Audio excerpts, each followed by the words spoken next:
Donc aujourd'hui, on va attaquer le jour 20. Alors comme d'habitude, j'ai préparé mes fichiers sample et mon fichier classique. J'ai préparé des tests qui pour l'instant ne testent rien. On va voir ça ensemble. Et on va lire l'énoncé. Donc jour 20. Growth Positioning System. Donc c'est GPS. Hein. Par contre, Grove, comme dans la mangrove, c'est quoi? C'est un bosquet?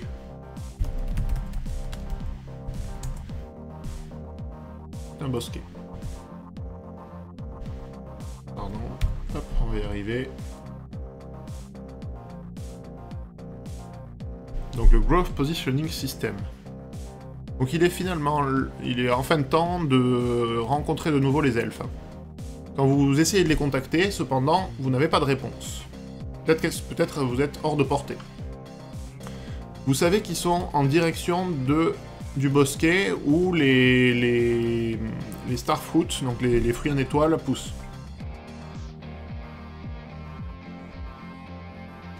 Du coup, si vous pouvez déterminer où est ce bosquet, vous devriez être capable de les rencontrer de nouveau.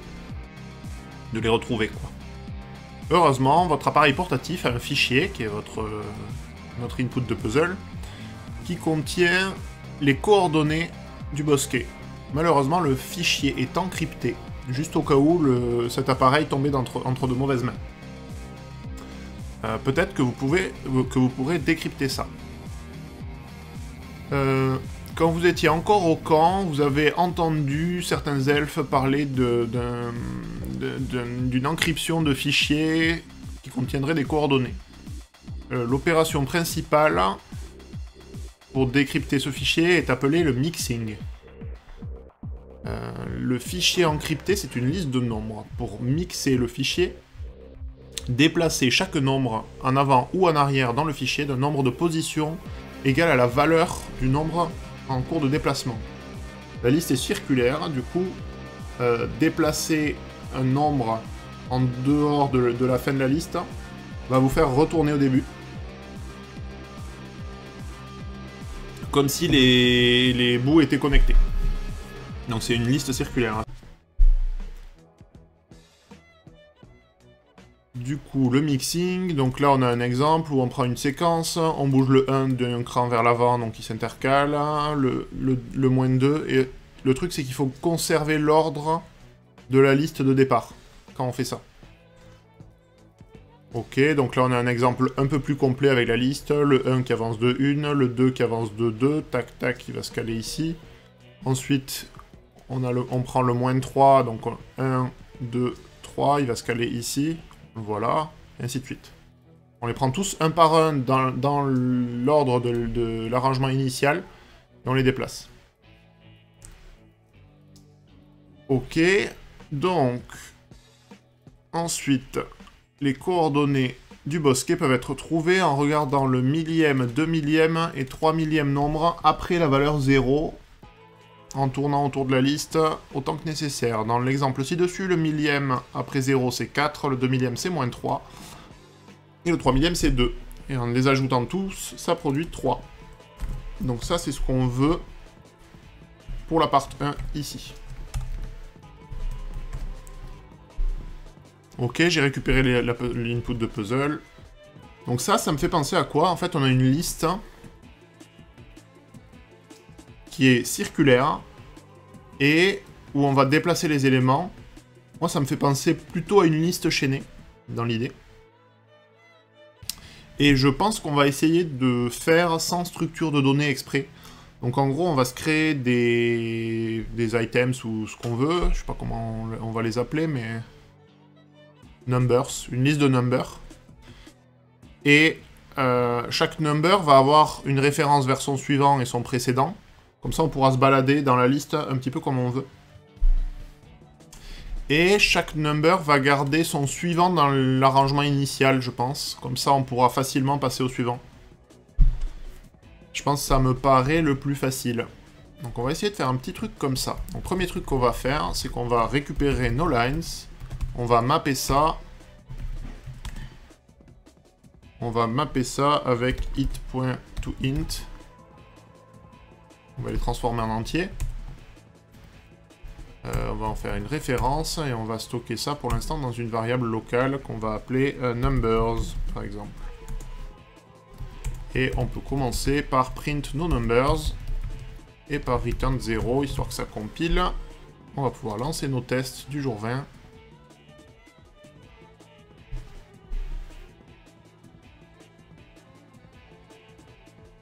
Ok, donc pour le sample, on a bien la petite liste qui va bien. Pour l'input, on a une liste un peu plus cohérente, plus conséquente.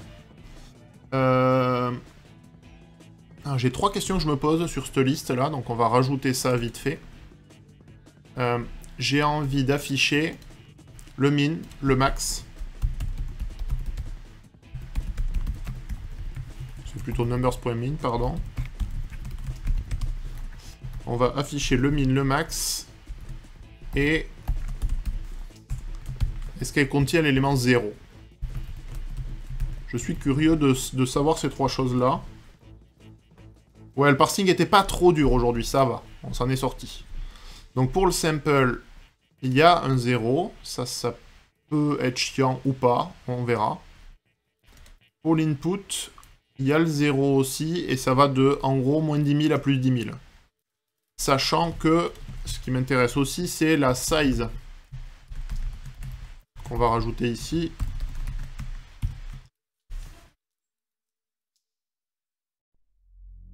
Donc là, on s'en fiche, c'est que 7. Mais là, la taille est de 5000 et on va de moins 10 000 à plus 10 000. Du coup, on va devoir potentiellement faire un modulo sur la longueur des nombres pour simplifier un peu les calculs et faire moins de déplacements.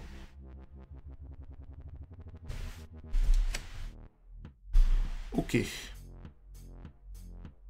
Je ne fais pas de distinction pour l'élément 0, ça fait un décalage de 0. Oui, oui, ça peut. On est bien d'accord, mais je voulais savoir s'il y en avait, au moins par curiosité.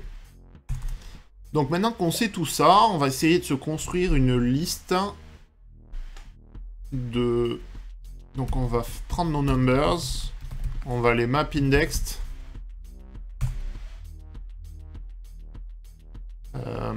Est-ce que j'ai besoin de faire ça? On va voir. On va voir. Ça coûte pas grand chose, donc on s'en fout. Donc là, ça va être I et N. Et là, pour chacun... Pardon, c'est un... C'est un bloc qu'on veut ici. Et pour chacun, on va retourner quoi? On va retourner un number... On veut pas un number Kotlin, on veut un number à nous. On va l'appeler num.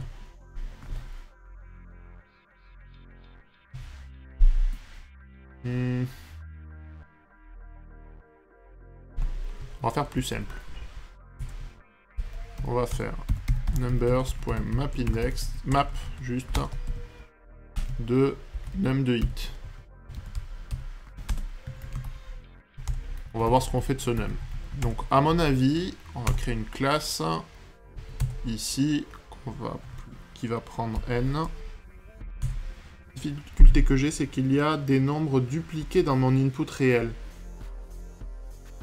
Ouais, moi je veux éviter ça en fait. Pour éviter ça en fait... Bon, on va en faire une data class. Il n'y a probablement pas besoin, juste une classe ça devrait suffire.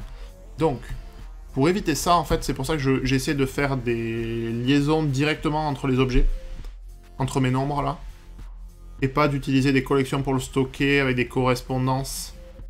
Parce que j'ai l'impression que sinon ça va être compliqué. Donc on va faire un truc tout bête.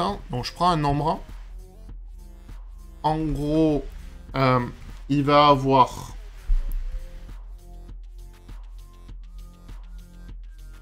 var next... var next qui sera un num, potentiellement. Peut-être qu'il n'a pas de next. Et...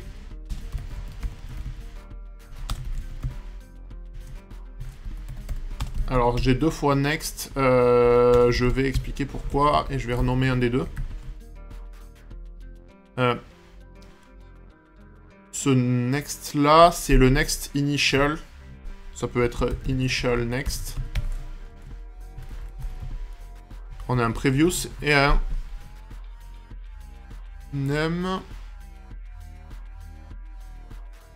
Alors, soit je les définis late init, pour dire qu'ils seront affectés plus tard. Parce que ces deux-là, c'est sûr que je vais les affecter. Et celui-là, Initial Next, on va le mettre à nul. Par défaut, et on va venir le modifier. Donc,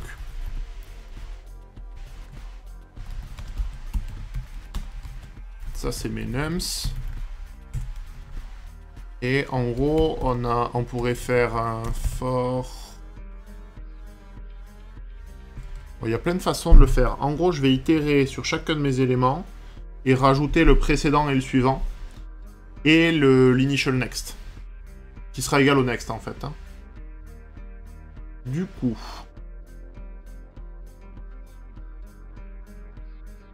il suffit que j'aille valoriser le previous pour chaque. Donc...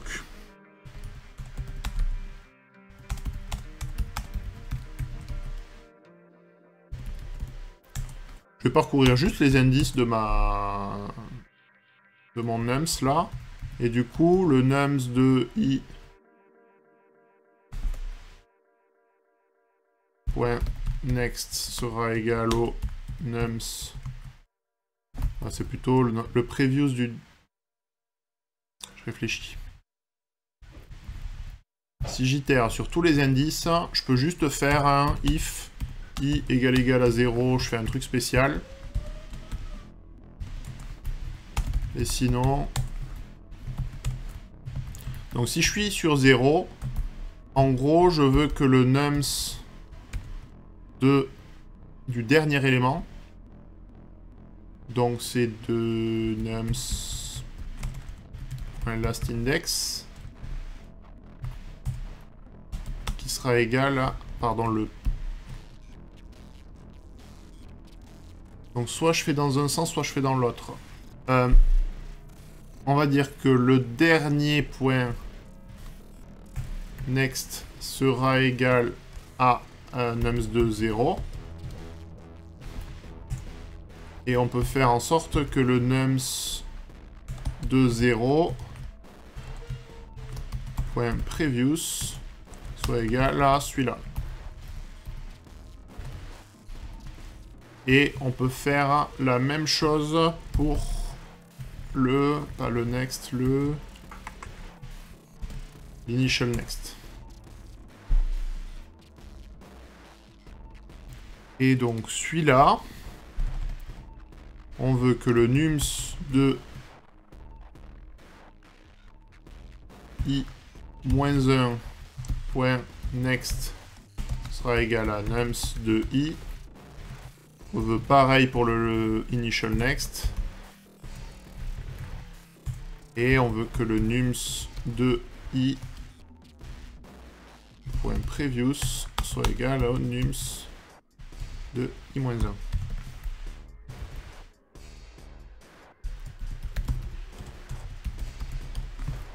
Donc on va afficher ça, au moins pour la liste, la première liste. On va virer tous ces trucs-là. Et maintenant on va travailler sur nos nums. Donc si je relance ça, mon sample...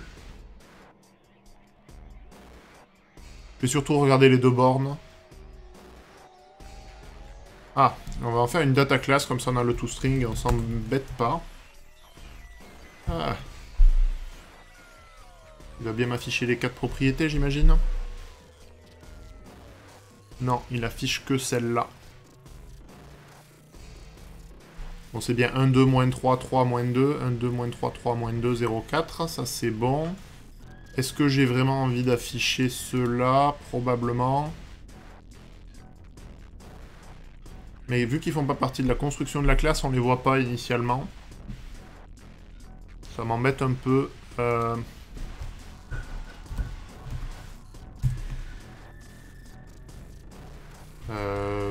On va afficher un truc un peu custom. Donc num avec n. Et on va afficher quoi? Le previous et le next.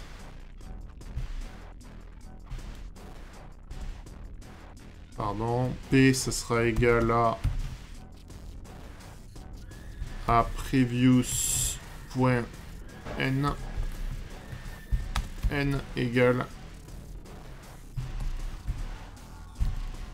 next.n, et on va pas afficher l'initial parce qu'il est systématiquement égal au next. Ok, je relance.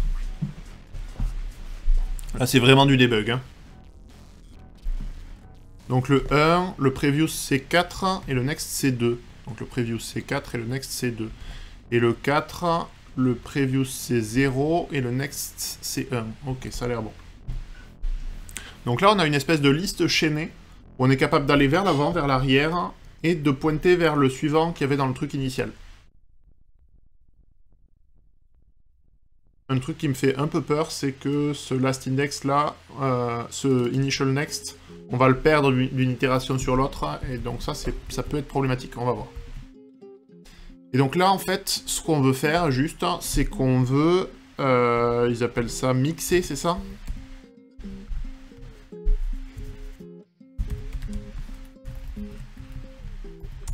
Donc on va faire une fonction mix, qui va prendre la liste de nombres, et qui va les mixer.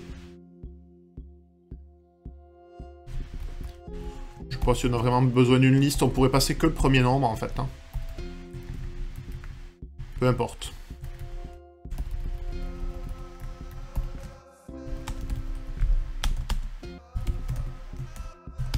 On prend le premier. Et...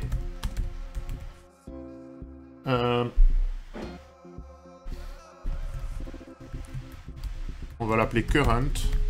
Et tant que current est différent de nul,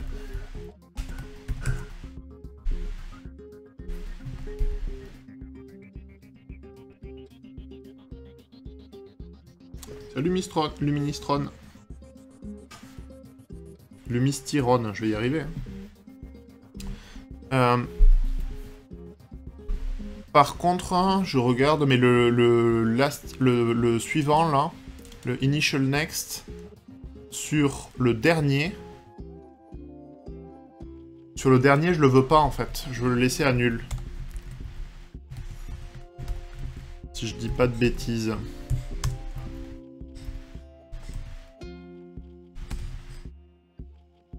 If i différent de nums.last index.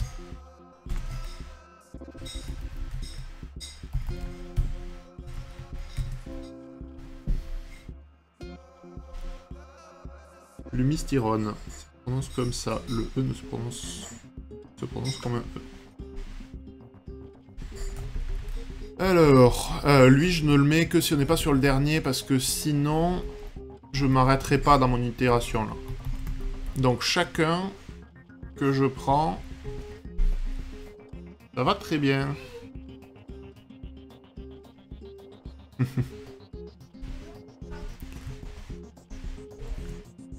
Alors à la fin, à chaque fois, je ferai current égale à current.initialNext. Et probablement qu'il faut que je lui force au fait que soit celui-là soit un num point d'interrogation. Nullable.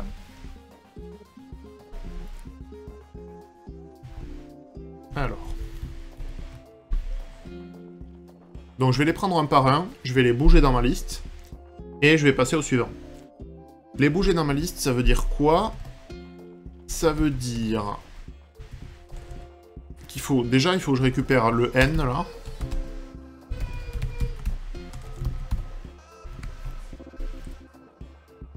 Et... on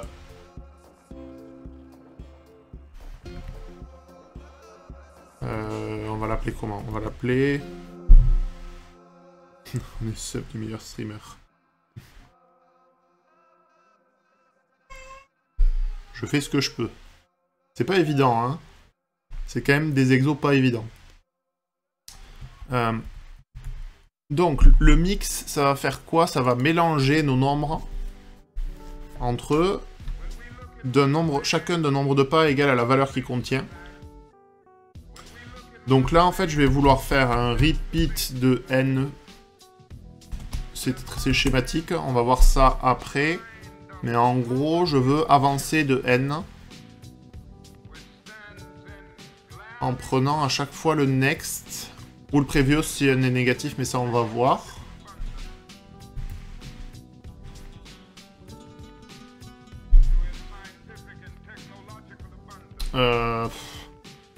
C'est pas évident.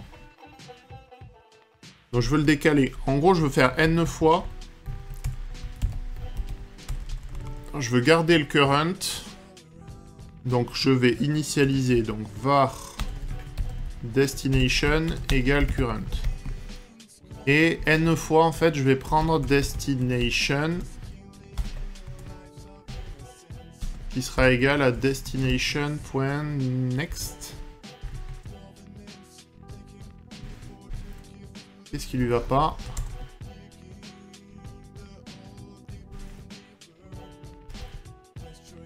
Il est forcément différent de nul, le current, là. Vu qu'on l'a testé juste au-dessus.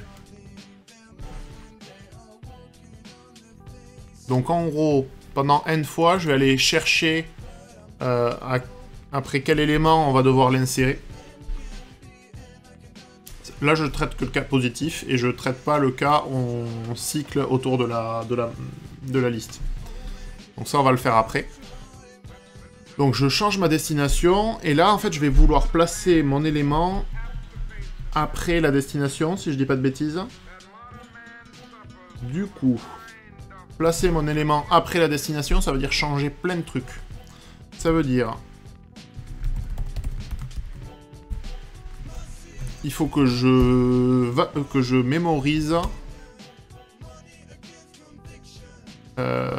Oh là là, c'est compliqué. On va faire un schéma.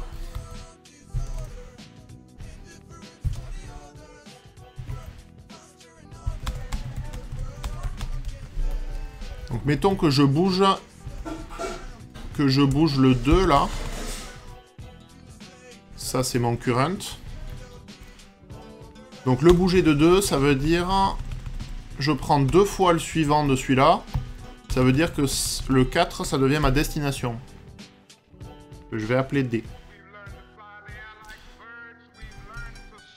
Pardon, on va y arriver. Tac. Et donc, le mettre juste après D, ça veut dire qu'il faut que je mémorise celui-là, que je le mette en next de celui-là, que le next de celui-là, je le mette en... Ouais, il faut tout bouger. Donc en gros, ces deux-là, on va pouvoir... Le 1 et le 3, on va les attacher ensemble.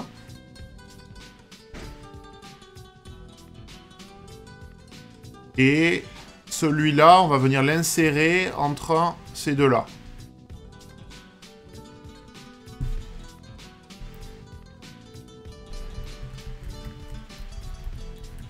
Donc, en gros, on va essayer de garder current.previous et on va garder le current.next.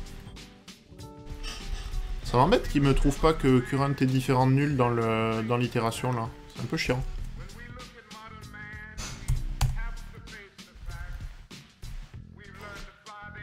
Ou alors on va faire beta val c égale current. Une bonne fois pour toutes. Et après, on va juste utiliser C partout là.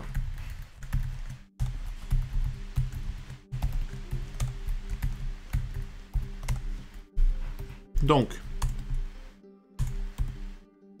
Pardon, je suis trompé. Ça, je veux en faire une variable locale. Pourquoi il veut faire ça? Non, je le veux là-dedans. Ok. Donc ça c'est... Hold, prev. Celui-là, on va l'appeler hold next. Ok, donc j'enregistre l'ancien, les deux anciens qui étaient à côté de mon élément.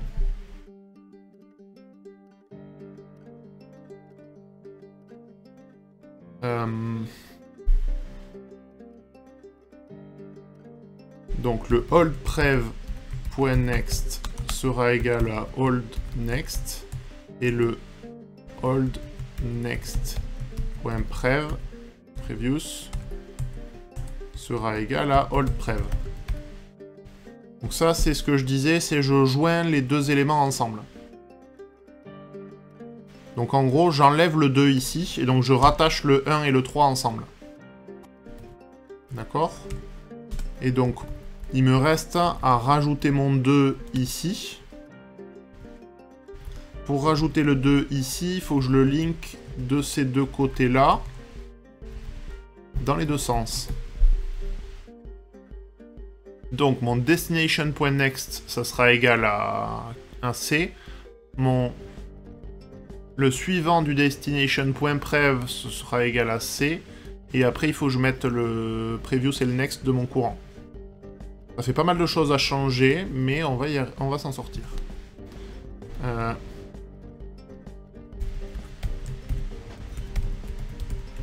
Ou destination next, on va l'appeler. Qui sera égal à destination.next. Alors je fais n'importe quoi. Ça c'est à faire après le repeat. Donc je le fais n fois, je prends le suivant pour définir quelle va être ma destination. Et une fois que j'ai déterminé ma destination, je mets à jour l'ancienne position, les cases autour de l'ancienne position pour les joindre, pour l'enlever. Et je mets à jour autour de ma destination. Ça sera un val aussi. Donc là, je veux c.previous sera égal à destination. Destination.next sera égal à c. Donc là, je mets à jour cette liaison-là dans les deux sens.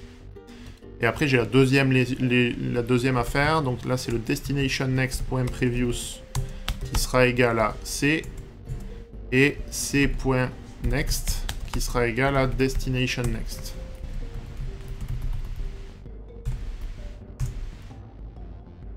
Donc ça, c'est ma condition de fin de boucle. Là, ça devrait marcher dans le cas général si on n'a que des nombres positifs. Et si on n'a pas des nombres plus grands que la taille de la liste. Donc, et si le nombre n'est pas égal à 0. Donc strictement positif est plus petit que la taille de la liste. Ok. Si jamais le nombre est négatif, on va pas prendre le next ici, on va prendre le previous. Et j'ai envie de dire, si le nombre est égal à 0, on ne touche rien.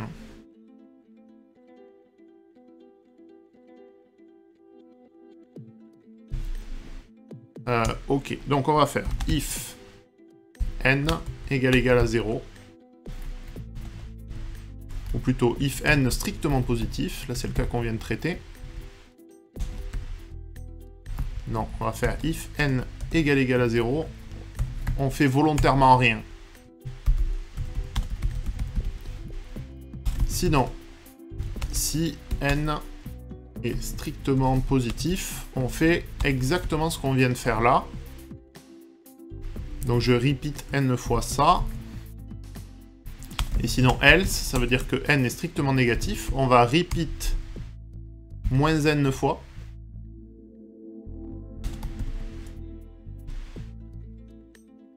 Et du coup, ici, au lieu de faire destination.next, on va faire un destination.previous.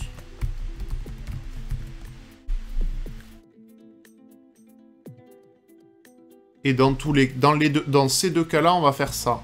Par contre, on ne veut pas les faire dans le cas n égale à 0, en fait. Donc en gros, on va plutôt faire ça comme ça. Si n est différent de 0, on va faire tout notre bloc, jusque là, dans l'idée. Je vais réindenter un peu plus proprement, et on va voir où est-ce que ça foire. Ici. Donc dans ce cas-là, on a deux trucs. On a n strictement positif, auquel cas on avance dans notre position. N strictement négatif, du coup on recule. Et dans tous les cas, on va mettre à jour les positions. Si n était égal à 0, on fait rien. Donc ça, c'est pas mal. Sauf que ça marchera pas si les nombres ils sont trop grands et ils font plusieurs fois le tour de la liste. Du coup, ce n-là, qui nous intéresse, on va en fait le faire modulo la taille de la liste. Donc n, au lieu d'être juste current n, ça va être un current n modulo nums.size. Faudra que je vérifie si c'est modulo nums.size ou nums.size -1. À voir. Et là, c'est pas trop mal. On pourra optimiser si jamais, en faisant en sorte que s'il est très proche, genre si notre liste fait 5000 et qu'on doit aller à 4999, peut-être que c'est mieux de faire juste -1. On va déjà tester ça, pour voir qu'est-ce qui se passe. On peut appeler juste le mix et essayer de vérifier qu'on a bien cet ordre-là sur la liste initiale.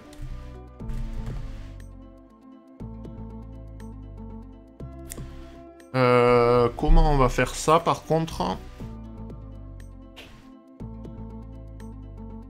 Je sais pas comment on va faire ça, parce qu'en fait, mix de nums, là, elle retourne rien aujourd'hui, elle ne fait que mixer nos nombres.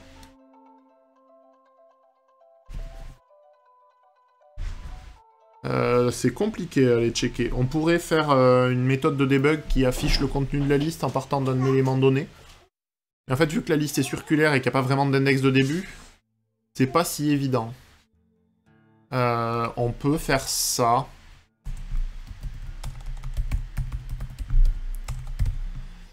On peut faire un display de... Ah non, c'est pas si évident parce que si il y a plusieurs fois le même nombre, ça va être compliqué.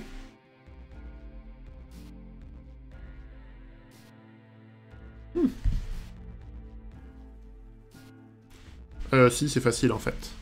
Donc on va juste display à partir de... On s'en fout, de 1.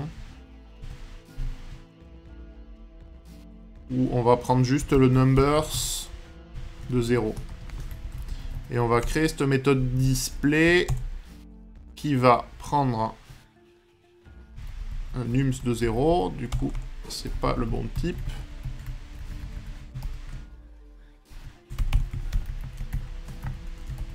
Donc ça, c'est du debug. Hein. Donc là, on va faire while... on va faire un current...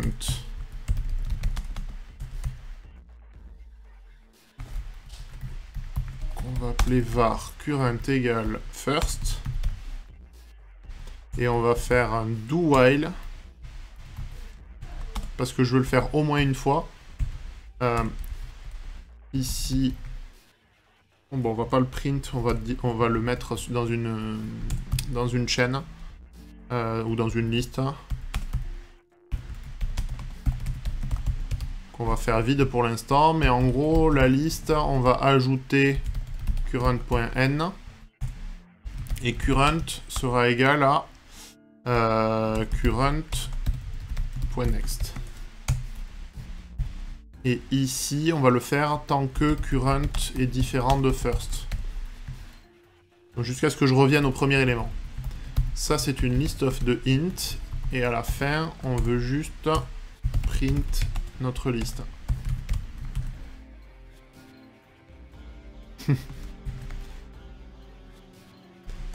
Hop, il faut la rendre mutable.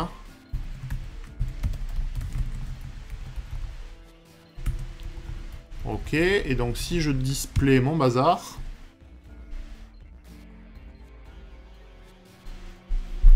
pour le sample, en partant du 1, j'ai 1, moins 2, ah, je sais pas du tout les bonnes valeurs.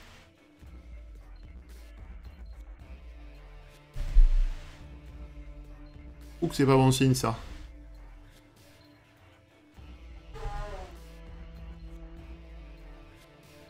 Moins 2. 2. J'ai dû faire un décalage quelque part. 1, 2, moins 3. 4, 0. C'est pas du tout dans le bon ordre.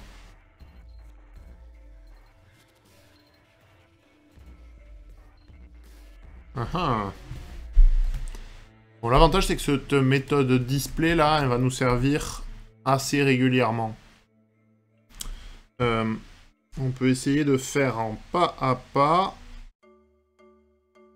Comment on va faire? Display, mix. Donc dans le mix.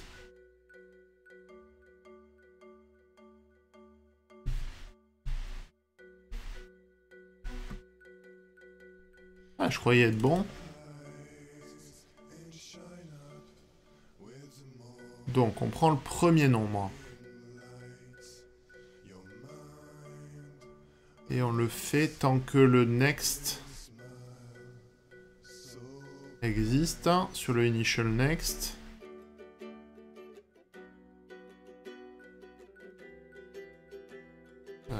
Ok. Donc début de boucle, j'initialise sur le courant. Je récupère la valeur dont il faut que je le bouge. Je la modulo la size. Là, vu qu'on a une taille de 1, 2, 3, 4, 5, 6, 7 de base, et qu'on a que des éléments qui sont entre moins 3 et 4, on n'a pas ce problème de modulo. Encore. Donc, qu'il y soit ou qu'il y soit pas, ça changera rien.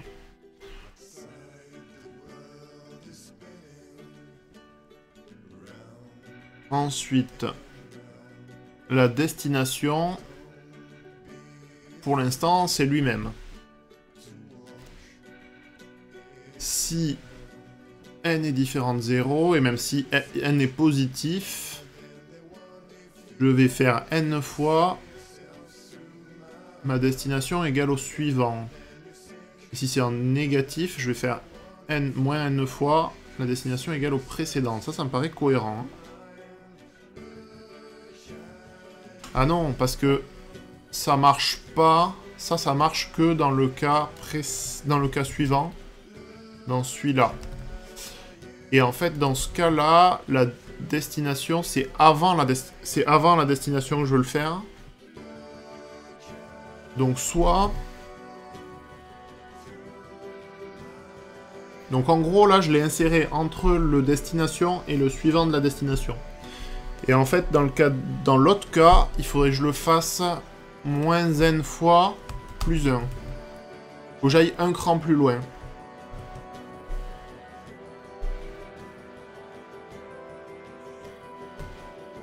Donc si on part du 1, moins 3, 2 au lieu de 2, moins 3, c'est pas bon. C'est pas bon non plus.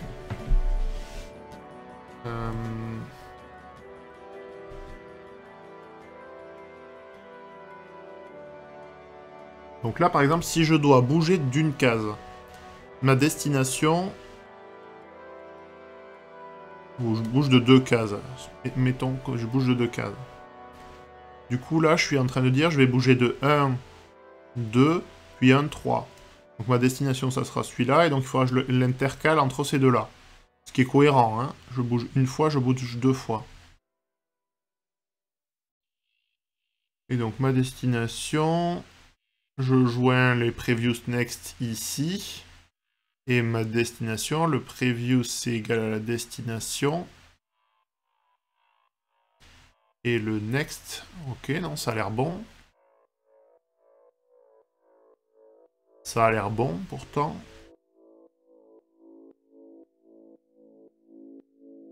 Je vais virer ce modulo pour l'instant. Je pense pas que ça change quoi que ce soit.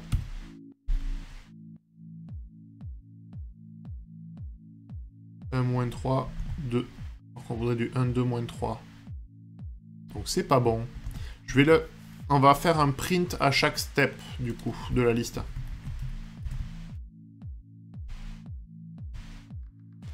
Donc là, chaque fin de step, c'est ça. Sauf qu'on n'a pas la liste. On peut le faire sur current.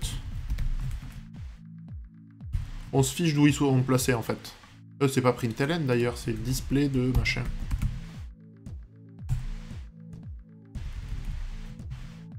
Ok.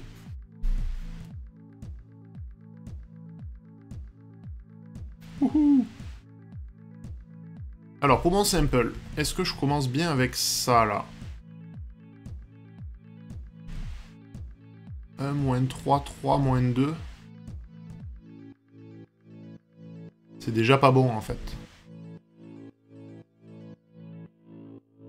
c'est ouf. Et si je le fais avant tout ça...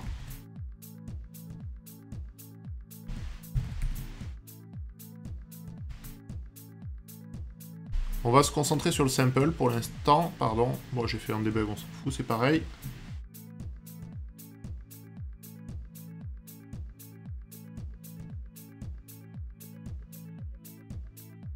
Il est juste un tout petit peu plus long à charger. Pardon. Ok, donc est-ce que ça c'est bien la liste initiale? 1, 2, moins 3. 1, 2, moins 3, 3, moins 2, 0, 4. Ok. Donc là, déjà, le move du premier est pas bon. 1, 2, moins 3, 3, moins 2, 0, 4. 1, 2, moins 3, 3, moins 2, 0, 4. 1, moins 3... Ah si, 1, moins 3, 3. Donc 1, moins 3, 3. Moins 2, 0, 4, 2. Moins 2, 0, 4, 2. Donc celle-là est bonne. Donc le move vers la droite a bien marché. Ok. Là, on va prendre l'élément numéro 2, normalement. Donc on voit bien que c'est le... On commence à afficher à partir de lui, donc c'est bien celui qu'on a pris. Pardon. Donc le 2, il est censé se déplacer entre le moins 3 et le 3. Il est bien entre le moins 3 et le 3, là. C'est peut-être sur les nombres négatifs qu'on a un problème. Le moins 3 se déplace entre le moins 2 et le 0. Le moins 3 ? Ouais, on a vraiment un problème avec ce moins 3 là.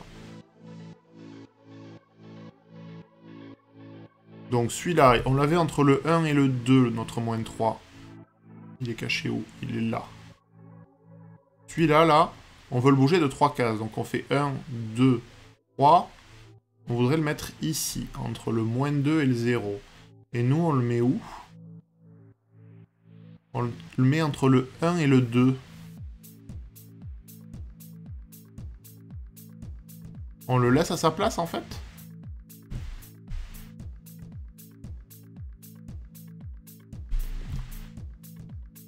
Alors, if n strictement positif, else...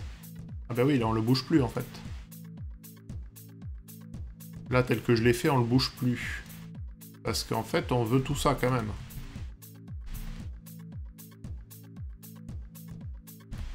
Et dans les deux cas, je veux faire ça.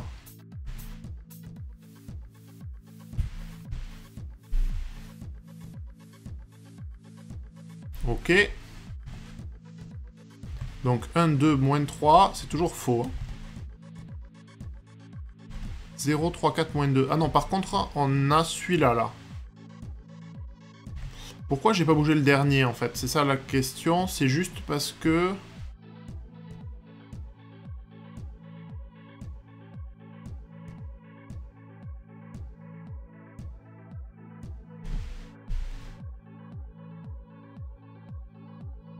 Donc, est-ce que c'est que le initial next, je l'ai mal fait, là?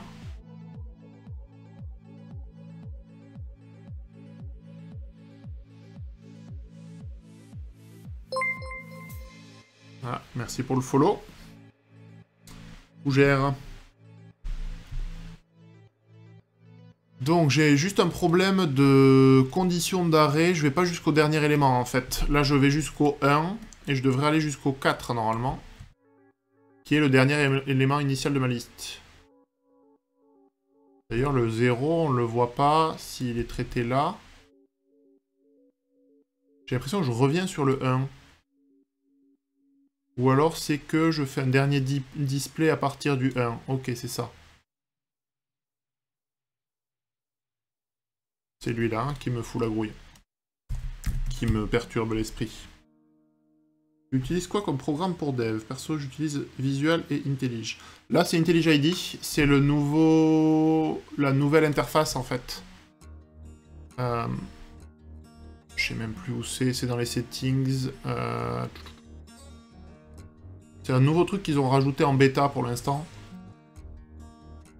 C'est là, c'est la New UI en bêta. Que j'ai activé. Mais en fait, c'est du IntelliJ ID, ça.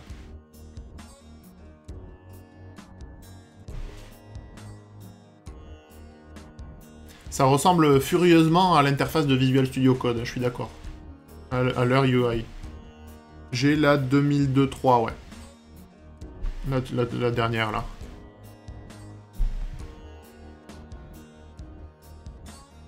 Et j'aime bien parce qu'elle est assez épurée au final. En plus, j'ai commencé à apprendre à me passer des tabs en haut. Parce que je trouve qu'ils servent plus à rien. Avec ce raccourci, en fait, CTRL-E, tu peux basculer sur tous les derniers fichiers ouverts. Du coup, c'est vache les recent files. Et c'est... J'ai même plus besoin des onglets, en fait. Je trouve ça plus pratique. Donc on y est presque là. Visiblement, il manque juste un coup à la fin. C'est probablement lié au fait que le initial next, je vais pas le mettre sur le dernier. Ou mal le mettre sur le dernier.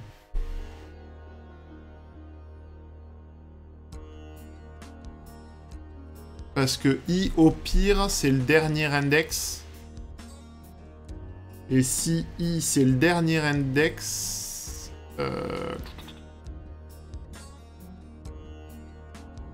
Ah mais non, ça c'est faux, ça. Non, c'est ça. Nums de next égale nums de I. Restez sur la version précédente, 2022.2.4. Ah ouais, j'ai pas ce souci-là, du moins pas côté Linux. J'ai eu des soucis, moi, surtout sur les ouvertures de fichiers. Sur les ouvertures de folders. Mais côté Windows. Il m'handicapait un peu, ouais. C'est un peu pénible. Et non, moi, il se comporte pas trop mal. Du coup... Il me manque pas grand-chose, là. Il faut que j'arrive à déterminer pourquoi le last index du dernier est pas nul. Enfin, c'est plutôt pourquoi le last index de l'avant-dernier est un nul. Je pense que c'est à cause de lui.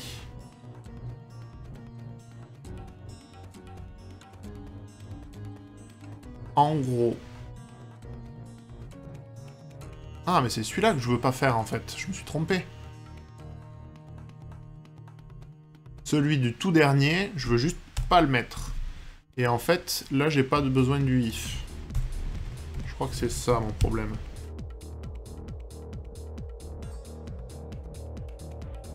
Donc, mon dernier, il commence bien par 4. 403, moins 2, 403, 403, moins 2, 1, 2, moins 3.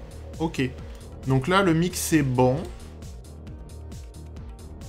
Le mix est bon à ça près, mais ça, on va le voir sur notre truc final. Donc il nous reste deux choses à faire. Il nous reste à récupérer le millième, 2 millième et 3 millième nombre après la valeur 0. Donc là, en fait, il faut qu'on arrive à pointer sur la valeur 0. Donc soit on garde la correspondance, soit on parcourt une fois la liste jusqu'à le trouver. Je pense qu'on va faire ça. Ça me paraît plus simple. Donc on a mixé. Le 0, est-ce qu'on avait idéo? Ouais, on s'en fout. On peut le récupérer facilement, en fait. On peut faire juste un nums.indexOf de 0.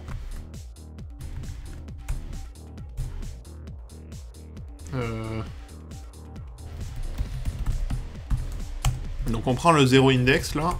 Qu'est-ce qui lui va pas?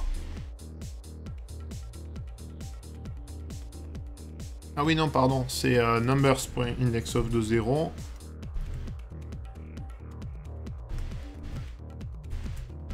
Ok, donc... current, on va l'appeler encore. Ça sera égal à nums de 0 index. Donc on récupère l'élément 0. Et après, on va return...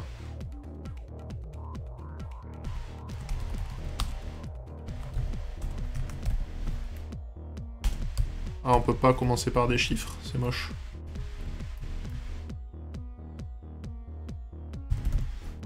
On va l'appeler one. Le current, ça va être var. On va faire un repeat 1000. Current égale current.next. Et ça, on va le faire 3 fois. Et on va sommer ces trucs-là. Comment on va le faire? Je réfléchis.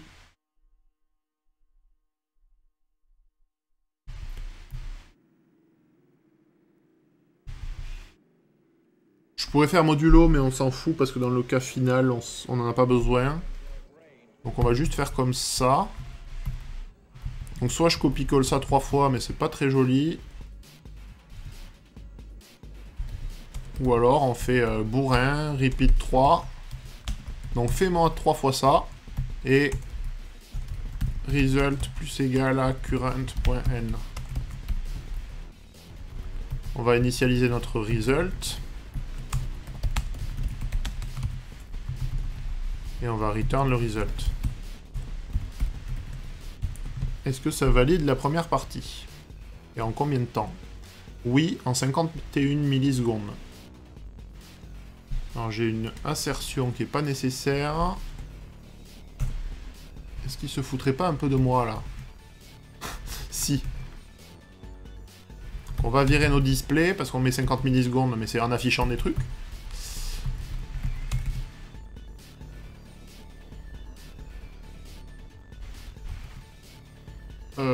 Bon, le display, on le garde comme ça pour l'instant.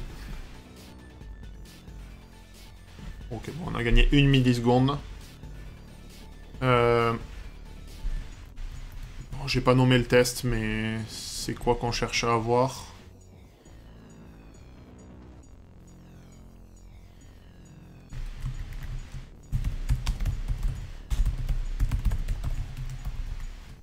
Un truc comme ça. Shoot sum, graph coordinates.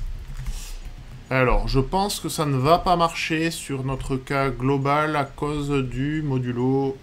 On va quand même tenter. Parce que je suis joueur.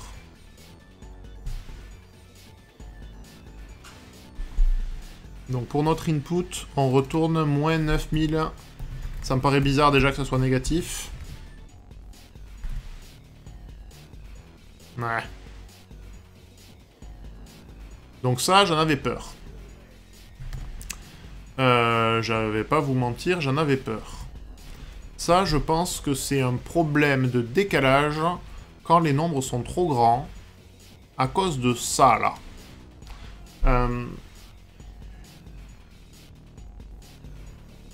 Donc, en gros, si je dois le bouger de 10 000...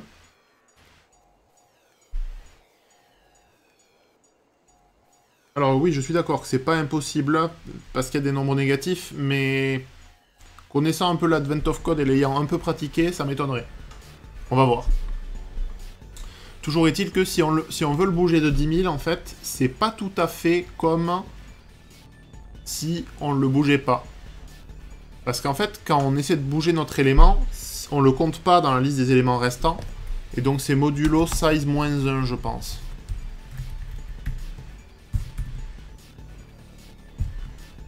On va voir ce que ça donne cette fois. 7395, ça me plaît un peu plus. Ok, c'était ça. Oui, non, je suis d'accord qu'il y en a qui rentrent en jeu, mais comme tu le vois, on est sur des valeurs positives en résultat à la fin. Les jeux d'input sont suffisamment bien faits en général pour que ce soit le cas. Je peux me tromper, hein, ça aurait pu être négatif, hein, mais... Ok, donc les coordonnées... Alors, point intéressant, j'ai mis 98 millisecondes, ce qui est plutôt pas trop mal, je pense, niveau perf. On ne s'en sort pas si mal, pour une fois. Tac. Donc par contre, partie 2, ça risque de se corser un peu, on va regarder ça. Donc les coordonnées du bosquet... les valeurs des coordonnées du bosquet semblent pas avoir de sens. Alors que vous réfléchissez au mystère de l'encryption des elfes, vous vous rappelez soudainement le reste de la routine de décryption, de décryptage, que vous avez entendu au campement. Alors tout d'abord, vous devez appliquer la clé de décryption.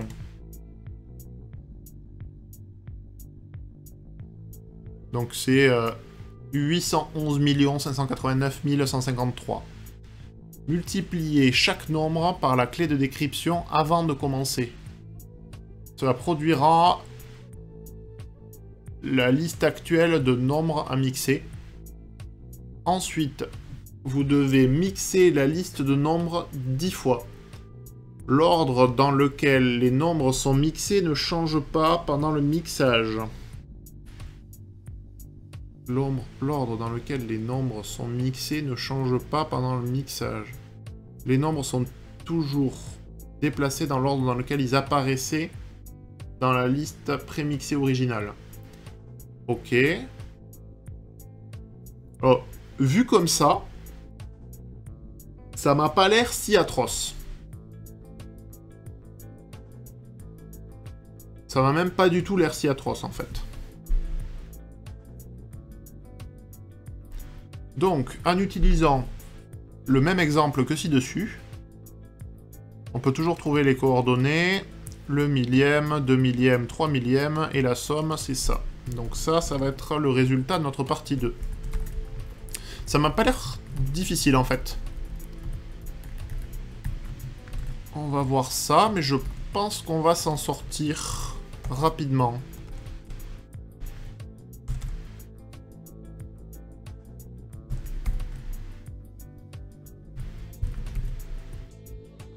Donc, part 2. Part 2. On va créer cette méthode part 2. Qui va prendre les lines comme l'autre. Une liste de string.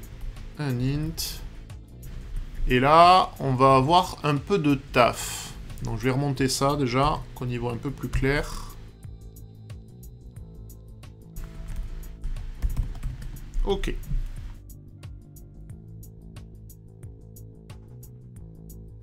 Donc ça, tout ça là, les numbers, les nums, ça, on va extraire ça dans un truc qu'on va appeler genre parse nums ou construct nums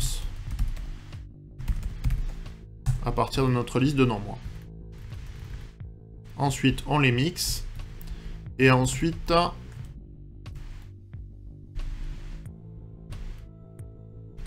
on va les sommer, mais ça on va copier. Donc, bêtement, pour l'instant, on va copier le début. Ça, on le descendra. On va remonter la part 2, là. Donc, je colle ça dedans, pour l'instant. Elle fait exactement la même chose que la partie 1, donc elle retourne pas la bonne réponse. On va remonter ça là. Ok.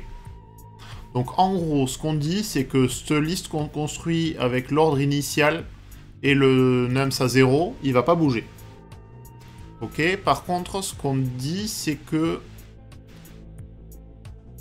ces nombres-là, là, on va vouloir les mapper avec la valeur magique, là.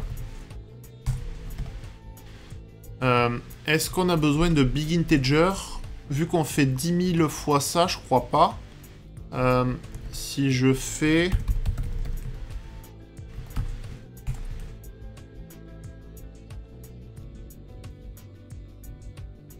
...2 puissance 31, on en est loin quand même. Hein.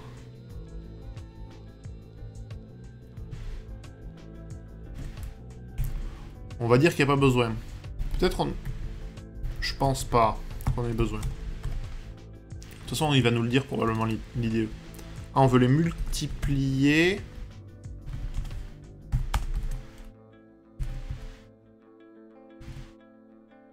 Mettons qu'on part du principe qu'on fait juste ça, là. Donc mes nombres, ils sont un peu costauds.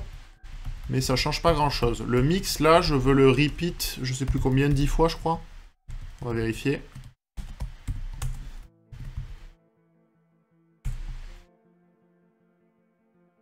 On s'en fout. Ok. 10 times. Donc on le repeat 10 fois. Et après, on ne fait que sommer les 3. Pourquoi il n'est pas content? Parce que c'est dupliqué. Ça va pas changer. Si ça tient dans un entier, on n'a pas besoin de faire plus. Si ça tient pas dans un entier, ça va être un petit peu plus chiant. On veut juste toujours les sommer. Hein. Ouais. Bon, écoutez, j'ai envie de faire...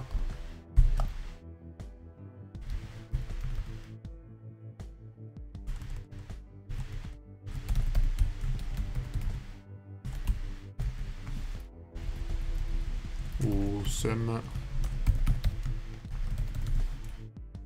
Un truc comme ça, quoi.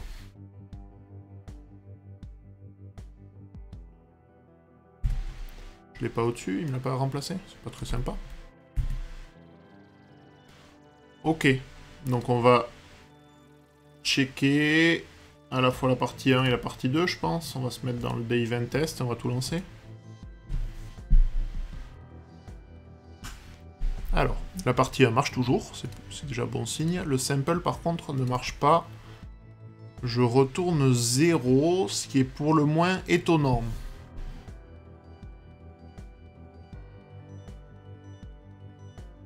Carrément 0. Donc soit je me suis foiré dans le sum first 3000.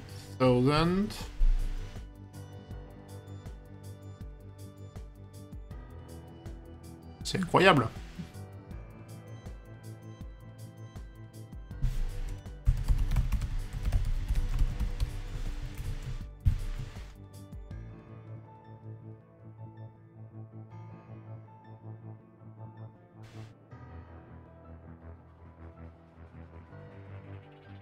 Ok, la somme de ces trucs-là, elle vaut pas 0 en fait.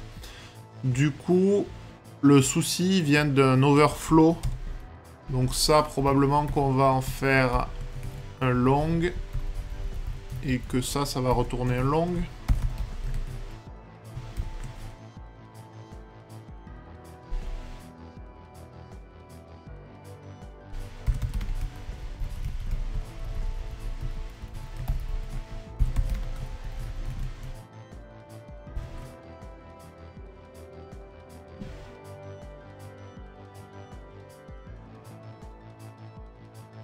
Ah. Donc il n'est pas impossible qu'on ait d'autres overflows et qu'on soit obligé de tout passer en long.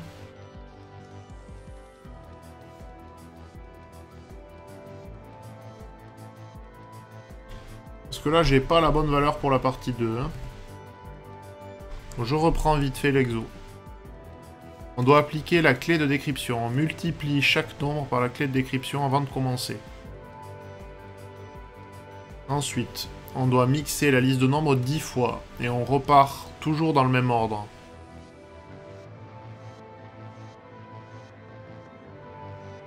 Ok.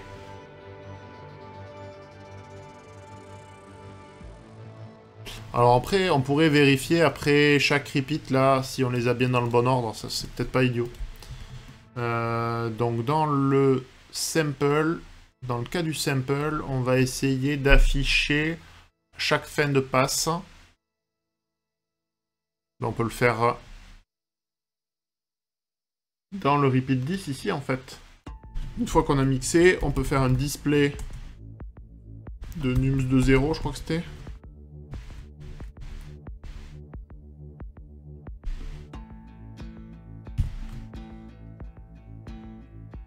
Ah, c'est un petit truc hein, qui nous pose problème là, c'est pas énorme je pense.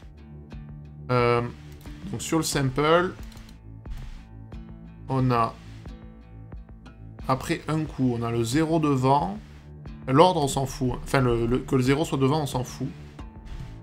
Le suivant, c'est pas 16 machin. Hein. Donc les nombres ils sont tous ok.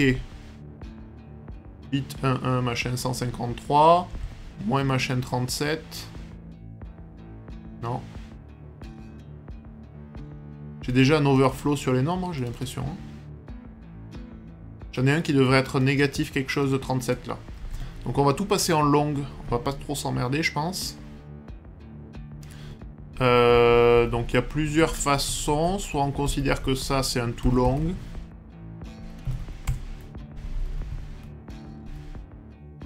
On va tout passer en long. Ok. Du coup, le construct nums, là, il va plus prendre une liste d'int, il va prendre une liste de long. Et mes nums, là, ils vont prendre un long. Comme n.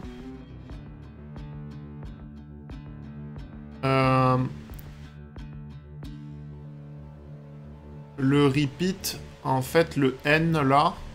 Une fois qu'on l'a calculé en long, vu qu'il est modulo la taille de la liste, on sait que ça sera un entier. Donc on n'a pas trop de problème pour le calcul du repeat. Ici, le display, c'est une mutable list de long. Et il nous reste encore deux petits trucs. Le sum, on prend une liste de long. Et je relance.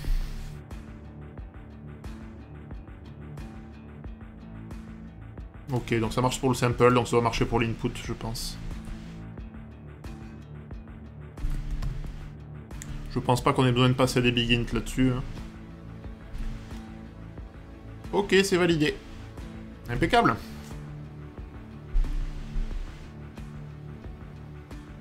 Bon, bah on est pas mal, plus que 5 jours. Plus que 5 jours. Torché, j'ai mis une bonne heure quand même, mais... il a fallu un peu réexpliquer le précédent, etc. Ouais, on va dire 1 heure à peu près. Pour un jour 20, c'est pas mal. Je suis pas mécontent. Et en termes de perf, c'est sympa aussi. On met 700 millisecondes pour...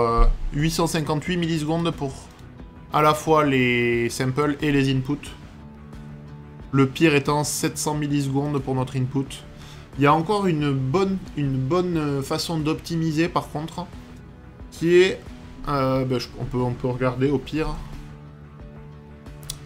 En fait, dans ma méthode qui mixe là, ici, je peux faire en sorte que si ça dépasse la moitié, je prends la moitié inférieure, et si ça dépasse la moitié inférieure, je prends dans l'autre sens en fait. Donc si jamais il faut rajouter nums.size-1. En gros, je pense qu'il suffit de faire un truc genre if apps de...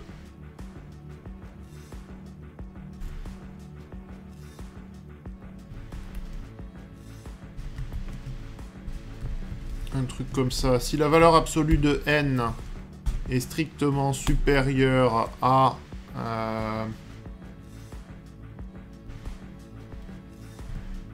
à nums.size sur 2... on va essayer. Hein. Je promets rien. Peut-être avant de faire ça.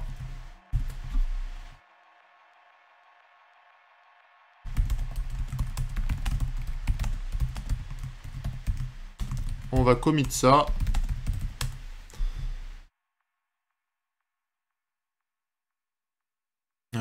Ok. Et donc là, ce que je disais, c'est si la valeur absolue de n...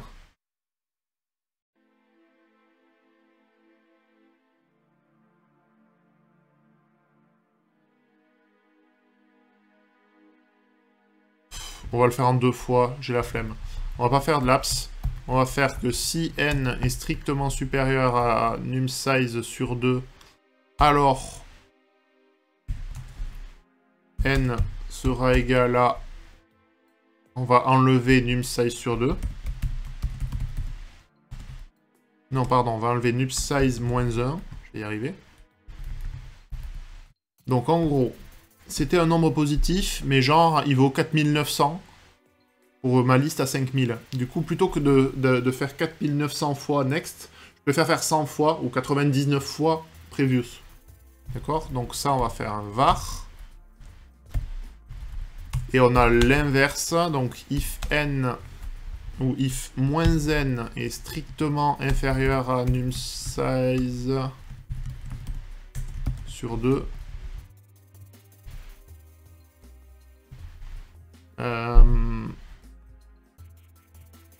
C'est plutôt si moins n est strictement supérieur à numSize sur 2. Donc ça, pour un nombre positif, ça le fera pas, mais s'il est négatif et qu'il est très bas, genre moins 4900, alors je vais l'ajouter. N plus égal à nums.size moins 1. Et si je relance tous mes tests, est-ce que ça va plus vite? Oui, ça va beaucoup plus vite. Et ça marche toujours. Donc on va garder ça. C'est quand même plus sympa. Et là, du coup, on a divisé par 2 à peu près le temps d'exécution. Bon, mais c'est pas mal, il était chouette celui-là aujourd'hui. Pas trop dur. Du coup, plutôt sympa. J'aime bien ce genre de calcul à la con, là, où on doit updater les trucs dans tous les sens. Et de... J'aime bien l'idée de ne pas l'avoir mappé sur une collection, d'avoir juste vraiment des objets qui pointent vers les précédents, les suivants, etc. J'aime bien l'idée. Je vais épurer un peu, je vais virer les trucs qui servent à rien. Et le display notamment.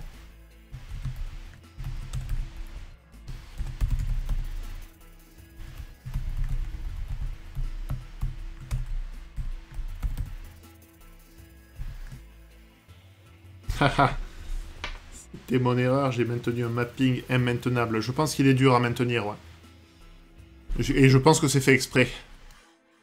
Après, il y a peut-être des structures de données qui permettent de faire des trucs comme ça, quand même. Hein. Genre des espèces de linked list ou des trucs comme ça. Il y a moyen, hein. Il y a clairement moyen. Après, je pense que le fait d'avoir un conteneur de l'élément, ça aide beaucoup. Parce que du coup, c'est plus vraiment les valeurs numériques sur lesquelles tu pointes, c'est vraiment des nœuds, et donc des zones mémoire. Et donc moi, j'ai pas ce problème de doublon. Est-ce que j'ai 2 fois le même nombre dans la liste, etc. Bon, bah allez, sur ce, on a réussi. On se retrouve demain. Alors demain, c'est mon dernier jour au boulot. Du coup, je streamerai pas à midi. Je streamerai probablement le soir. Voilà, voilà.